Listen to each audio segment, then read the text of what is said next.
बिस्मिल्लाहिर्रहमानिर्रहीम। नाज़रीन अस्सलाम वालेकुम, मैं हूँ इमरान वसीम। नाज़रीन, इस व्लॉग में साबिक़ वज़ीर आज़म इमरान ख़ान के हवाले से एक बड़ी ख़बर आपके साथ हम शेयर करेंगे। ख़बर नाज़रीन ये है कि साबिक़ वज़ीर आज़म इमरान ख़ान को चीफ़ जस्टिस के साथ चालाकी करना कैसे महंगा पड़ा है और किस सोफिस्टिकेटेड अंदाज से चीफ़ जस्टिस के साथ धोखा करने की कोशिश की गई। एक तो इस बड़ी ख़बर की तफसीलात आपके साथ हम शेयर करेंगे और फिर जो जस्टिस मज़हर अली नकवी के ख़िलाफ़ सुप्रीम जुडिशल कौंसिल में जो मुबैना करप्शन और आमदन से ज़ायद असासाजात का मामला है, उस रेफरेंस में जो सुप्रीम जुडिशल कौंसिल की तश्कील है उसमें जस्टिस इजाज़ुल एहसन साहब भी शामिल हैं। अब जस्टिस इजाज़ुल एहसन साहब का जुडिशल कौंसिल से अलग होने का क्या मामला है, इसकी डिटेल और इसके अलावा हमारे व्लॉग की जो दीगर अहम ख़बरें हैं उनकी तफसीलात भी आप नाज़रीन की खिदमत में पेश करेंगे। लेकिन ख़बरों से गुफ्तगू का आगाज़ करने से पहले आज थोड़ा सा, जहाँ पर मैं ये बैठ के व्लॉग रिकॉर्ड कर रहा हूँ, तो थोड़ा सा लाइट को इशू हो सकता है, तो इस पर मैं आप तमाम नाज़रीन से पेश की जो है वो माज़रत चाहूँगा। तो पहली ख़बर से नाज़रीन गुफ्तगू का आगाज़ करते हैं। पहली ख़बर जो है वो हल्का बंदियों के हवाले से है और हल्का बंदियों का मामला नाज़रीन इसलिए अहम है कि 8 फरवरी को इलेक्शन की डेट जो है वो सामने आ चुकी है। अब उससे पहले अगर हल्का बंदियाँ क्वेश्चन होती हैं तो ज़ाहिर सी बात है कि उसका जो इफेक्ट है वो 8 फरवरी के इलेक्शन पर भी पड़ेगा। आज नाज़रीन ये हुआ कि हाफिज़ाबाद से जो हल्का बंदियाँ हुई उसे एहसन भून साहब ने चैलेंज किया था इस्लामाबाद हाई कोर्ट में। इलेक्शन कमीशन के वकला पेश नहीं हुए थे, 1:30 बजे का वक्फा किया गया था। इलेक्शन कमीशन को बुलाया गया था कि आप रिकॉर्ड का जायज़ा लेके 1:30 बजे पेश हों। तो 1:30 बजे जब अदालती कार्रवाई का आगाज़ हुआ तो चीफ जस्टिस ने इलेक्शन कमीशन के हुकाम से कहा कि जो हल्का बंदियाँ आपने की हैं, जो प्रोसेस है आपका, इस पर रोज़ाना की बेस पर जो है वो शिकायत आ रही हैं, जिसका जो भी कुछ करना है, जो ऑब्जेक्शन है, इनको हल करें, जल्दी इन एतराज़ात को आप निपटाएं। तो एहसन भून साहब जो कंप्लेनेंट थे उनकी जानिब से कहा गया, उन्होंने अपनी एतराज़ात की कॉपी भी पेश की। एहसन भून ने कहा कि मुझे जब मैंने एतराज़ किया हाफिज़ाबाद की डीलिमिटेशन पे, तो मुझे इलेक्शन कमीशन ने सिर्फ आधा घंटा सुना। वैसे आधा घंटा नाज़रीन कम नहीं होता, आधे घंटे का बड़ा वक्त होता है जब आपने सिर्फ लीगल आर्गूमेंट करने हो। एहसन भून साहब ने कहा कि मेरा नुक्ता ये है, बल्कि जितनी बातें मैंने वहाँ पे की इलेक्शन कमीशन में, उस तमाम बातों को, उन तमाम दलाइल को जो इलेक्शन कमीशन ने फैसला दिया, उस फैसले में मेरी एक बात भी शामिल नहीं की गई। और 13 लाख की आबादी है हाफिज़ाबाद की, ये एहसन भून साहब ने कहा। वहाँ पे एक नशिस्त दी गई है और मेरे साथ जेहलम का हल्का है, उसकी 13 लाख की आबादी है, उसको 2 नशिस्तें कौमी असम्बली की दी गई हैं। इसी तरीके से इस्लामाबाद का उन्होंने हवाला दिया कि यहाँ की भी 2 नशिस्तें हैं इस्लामाबाद की। और फिर एहसन भून साहब ने कहा कि दरअसल हमारा जो एतराज़ है वो नशिस्तों की तकसीम पे है और जो एक फार्मूला, जो एक कोटा सिस्टम बनाया है इलेक्शन कमीशन ने हल्का बंदियों के हवाले से 9,05,000 का कोटा मुकर्रर किया है, तो ये तकसीम पे ऊपर हमारा एतराज़ है। जिस पर चीफ जस्टिस ने इलेक्शन कमीशन के हुकाम से कहा कि ये जो एतराज़ात हैं आप इन एतराज़ात को जल्द हल करें और एतराज़ात जो है वो जल्द अज जल्द इलेक्शन कमीशन की जो हल्का बंदियों पे एतराज़ है इनको जल्द दूर किया जाए। तो ये जो हल्का बंदियों का मामला था, इसे इलेक्शन कमीशन को जो है वो इस्लामाबाद हाई कोर्ट की जानिब से जो है वो रेफ़र कर दिया गया। इसके अलावा नाज़रीन आज अडयाला जेल में इमरान खान के खिलाफ तो रेफरेंस हो चुका है, लेकिन जो बुशरा बीबी साहबा की ज़मानत का मामला था और जो रेफरेंस दायर हुआ है उस पर आज जज मोहम्मद बशीर साहब ने समाअत की। आज की समाअत में बुशरा बीबी साहबा पहुंची, उनके वकील लतीफ़ खोसा साहब पहुंचे, बुशरा बीबी साहबा की हाज़िरी लगाई गई। आखिरी समाअत पर लतीफ़ खोसा साहब पेश नहीं हुए थे, तो आज तक इस केस की समाअत को मुलतवी किया गया था। लेकिन आज अदालत ने जो प्रोसेस है, जो रेफरेंस के मुल्ज़मान हैं, जिसमें शहजाद अकबर हैं, ज़ियाउल मुस्तफ़ा नसीम हैं, फ़रज़ शहज़ादी हैं, जुल्फ़ी बुखारी हैं, मलिक रियाद हुसैन हैं, उनके खिलाफ उन्हें इश्तिहारी करार देने की कार्रवाई बाज़ाब्ता तौर पर इनिशिएट कर दी है।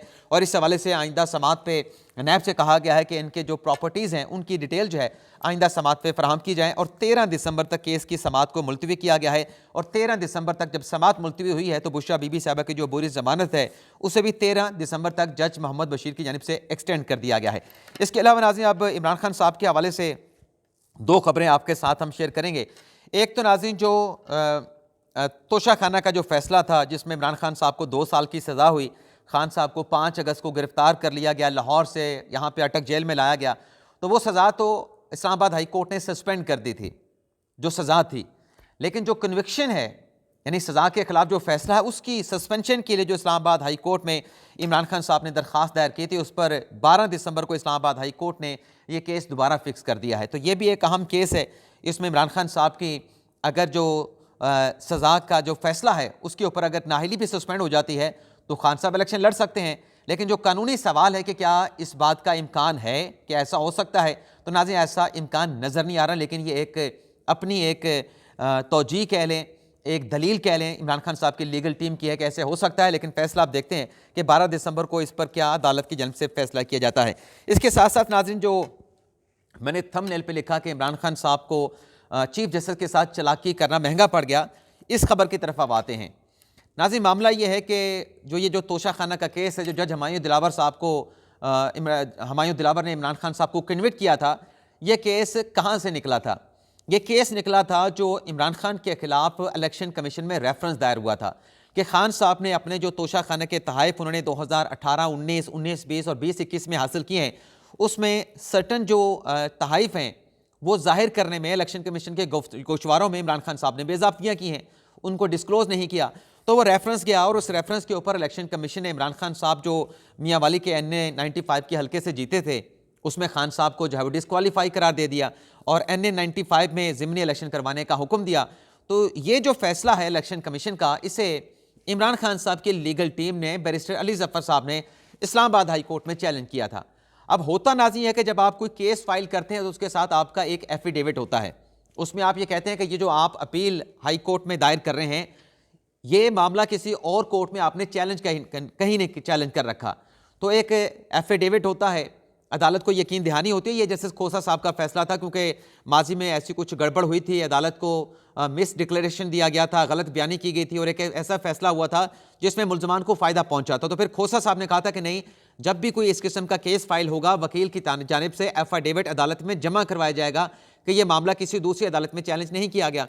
तो उसमें यह हुआ कि तोशा खाना का इलेक्शन कमीशन का जो फैसला था इमरान खान को नाहिल करार देने का, वो इस्लामाबाद हाई कोर्ट में भी चैलेंज किया गया और फिर उसको लाहौर हाई कोर्ट में भी चैलेंज कर दिया गया। जब ये मामला सामने आया कि एक ही इलेक्शन कमीशन का फैसला है, उसको दो जगह पे ये कैसे चैलेंज कर सकते हैं, इस पे तो इमरान खान साहब के जो वकला हैं उनके खिलाफ कार्रवाई बनती है। अदालत के में एफिडेविट दे के मिस डिक्लेरेशन दिया गया है, गलत अदालत में जो है वो आपने यकीन दहानी कराई है, तो इस पर कार्रवाई की बातें होने लगी। तो फिर उस पर यह हुआ कि ये जो अपील थे इस्लामाबाद हाई कोर्ट में, इसको वापस लेने की जो है एक दरख्वास्त जो है वो इस्लामाबाद हाई कोर्ट में इमरान खान साहब की legal team barrister Ali Zafar साहब ने 21 अक्टूबर 2022 को दायर की। मतलब अपील जो थी इलेक्शन कमीशन के फैसले के खिलाफ, वो 21 अक्टूबर 2022 को दायर की। ग़ालिबन अगस्त में या सितंबर में इलेक्शन कमीशन ने इमरान खान को तोशा खाना केस में नाहिल करार दिया था। तो ये जो अपील थी इस्लामाबाद हाई कोर्ट में, इस अपील को वापस लेने के लिए 18 जनवरी को बैरिस्टर अली जफ़र साहब ने इस्लामाबाद हाई कोर्ट में दरख्वास्त दायर की कि हम जो अपील हमारी इस्लामाबाद हाई कोर्ट में पड़ी है, लाहौर हाई कोर्ट में पड़ी है, उसकी हम पैरवी करना चाहते हैं, लेकिन यहाँ से हम ये अपना मुकदमा वापस लेना चाहते हैं, अपनी अपील वापस लेना चाहते हैं। तो 13 सितंबर 2023 को चीफ जस्टिस आमिर फारूक साहब ने इस मुतफरक दरख्वास्त पर समाअत करते हुए फैसला महफूज किया था। और पिछले हफ्ते एक और मुतफरक दरख्वास्त भी इस केस में आई थी खान साहब के वकला की जानिब से कि आपने 13 सितंबर से फैसला महफूज कर रखा है, ये फैसला आप अनाउंस करें। ये फैसला आपने क्यों महफूज करके रखा है? तो इस पर आमिर फारूक साहब ने पिछले हफ्ते कहा था कि इस हफ्ते ये जो हमने फैसला 13 सितंबर को जो विड्रॉल एप्लीकेशन का है वो अदालत अनाउंस कर देगी। तो आज आमिर फारूक साहब ने ये फैसला भी अनाउंस कर दिया। इस फैसले में इस्लामाबाद हाई कोर्ट ने यह कहा है, जो ज़बानी अनाउंसमेंट हुई है, तहरीरी तफसीली फैसला तो अभी सामने आना है, लेकिन नाज़रीन इस फैसले में यह कहा गया है कि ये जो अपील बनती है, चूँकि इलेक्शन कमीशन का जो मरकज़ी ऑफिस इस्लामाबाद में है और इस्लामाबाद में इलेक्शन कमीशन ने इस केस की समाअत की है, तो जो मुतलका अदालत बनती है, मुतलका हाई कोर्ट बनती है, वो इस्लामाबाद हाई कोर्ट बनती है। तो लिहाजा इस अपील पर जो है वो इस्लामाबाद हाई कोर्ट में ही समाअत होगी। आपको याद होगा, एक केस का हवाला दें कि जो परवेज़ मुशर्रफ का जो केस था, जिसमें खसूसी अदालत ने परवेज़ मुशर्रफ को फांसी की सज़ा सुनाई थी, उस फैसले के, उस अदालत के एक इंटरिम ऑर्डर के खिलाफ जो है इस्लामाबाद हाई कोर्ट से भी परवेज़ मुशर्रफ साहब के वकला ने, अजहर सदीक साहब ने रिजू किया था। जस्टिस नकवी साहब की सरबराही में 3 रुकनी बेंच ने फैसला दिया था, तो उस खसूसी अदालत को ही गैर आइनी, गैर कानूनी करार दे दिया गया था। अब वो फैसला सुप्रीम कोर्ट में ज़ेर समाअत है, उसमें जनवरी की डेट जो है वो डली है। तो उसमें यह कहा गया था, जो चीफ जस्टिस ने रिमार्क्स दिए थे, अतर मिनल्ला साहब ने रिमार्क्स दिए थे, बाकी जजेस ने रिमार्क्स दिए थे, उसमें यह कहा गया था कि देखें नाज़रीन, एक फिक्सेशन की एप्लीकेशन आई है, ये देख लें किस हवाले से है। चलें ये खबर भी आपके साथ इसी व्लॉग में शेयर कर लेते हैं कि कौन सा केस है, किस केस में फिक्सेशन की दरख्वास्त जो है वो दी गई है।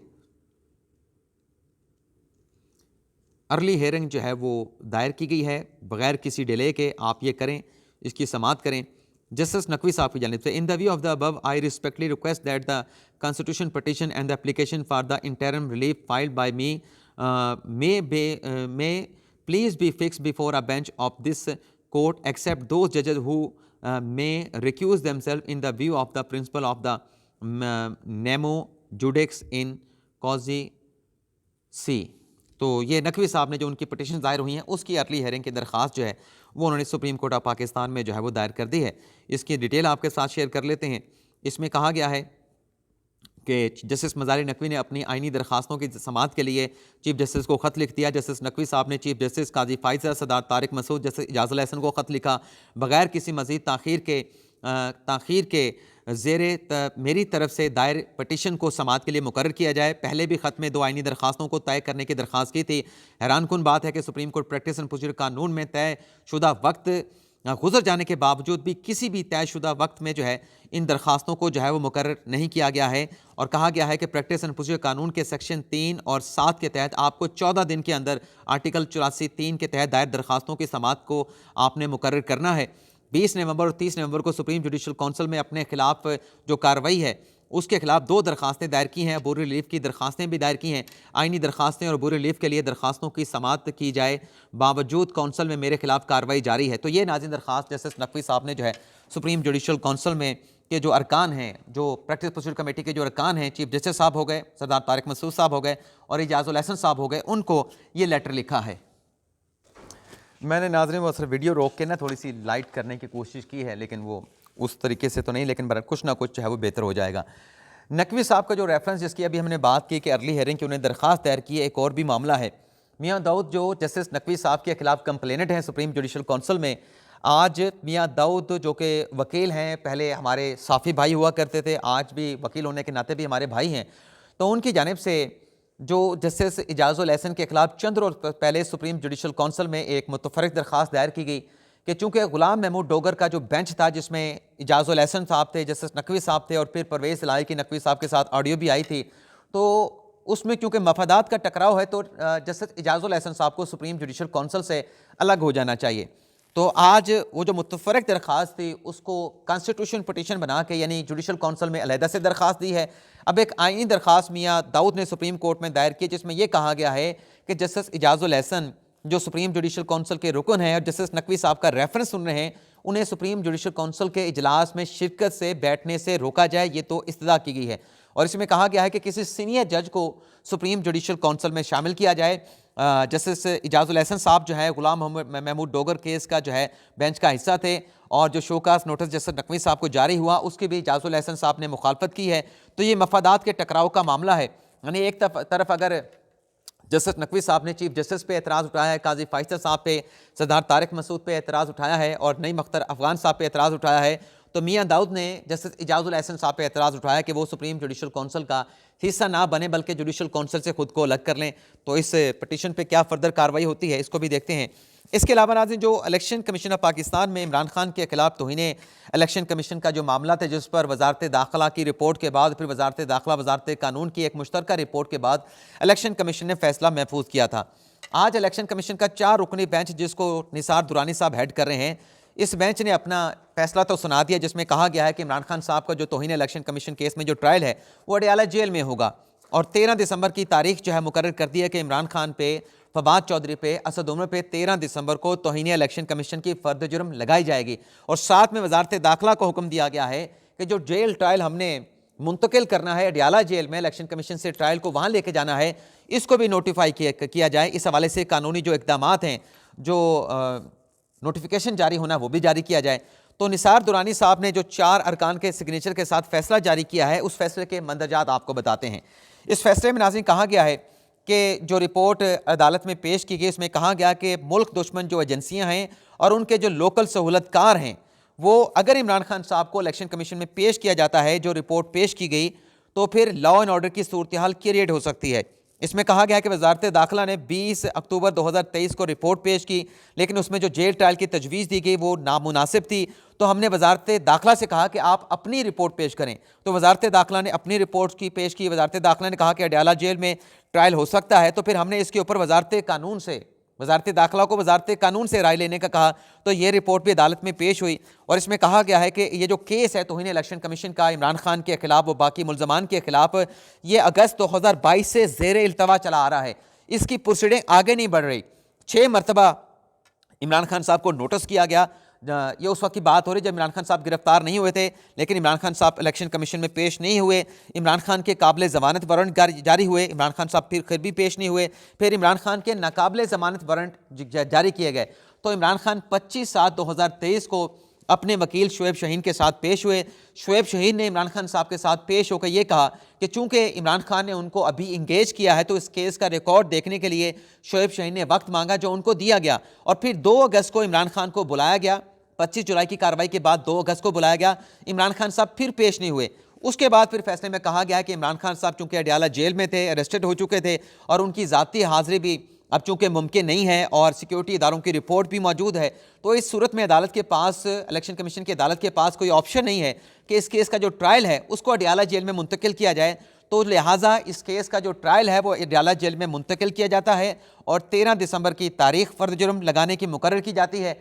अब ये नाज़रीन फैसला हो गया इलेक्शन कमीशन का, जो तहरीरी तौर पर जारी किया गया है। लेकिन ये केस फ़र्द जुर्म लगने से पहले क्या ख़त्म हो सकता है, ये नाज़रीन बड़ा अहम सवाल है। क्योंकि आम तौर पे कंटेम्प्ट के केसेस में अगर कंटेम्नर जो है गैर मशरूत माफ़ीनामा तहरीरी तौर पे जमा करा दे, तो ऐसे कंटेम्प्ट के केसेस में जो मुतलका अदालत होती है वो बड़ी फराग दिली से उस माफ़ी को एक्सेप्ट कर लेती है। लेकिन इसमें एक्सेप्शन भी है, जिसमें हमने देखा कि दानियाल अजीज़ ने और उसके साथ साथ निहाल हाशमी ने माफ़ी मांगी थी, लेकिन उनकी माफ़ी को रद्द करके उनके खिलाफ प्रोसीड किया गया था। तलाल चौधरी का केस भी है, लेकिन उसमें इनिशियल स्टेज पे माफ़ी नहीं आई थी। यहाँ पर भी इमरान खान साहब ने इनिशियल स्टेज पे माफ़ी नहीं मांगी। तो अगर इस केस में इमरान खान साहब की माफ़ी मांगी जाती है, माफ़ी मांग लेते हैं गैर मशरूत और तहरीरी तौर पे, तो देखना होगा कि क्या इलेक्शन कमीशन इसको एक्सेप्ट करेगा या फिर इमरान खान साहब माफ़ी मांगेंगे, नहीं मांगेंगे। तो देखते हैं 13 दिसंबर को इस केस के हवाले से क्या फर्दर डेवलपमेंट होती है। आपसे इजाज़त चाहते हैं।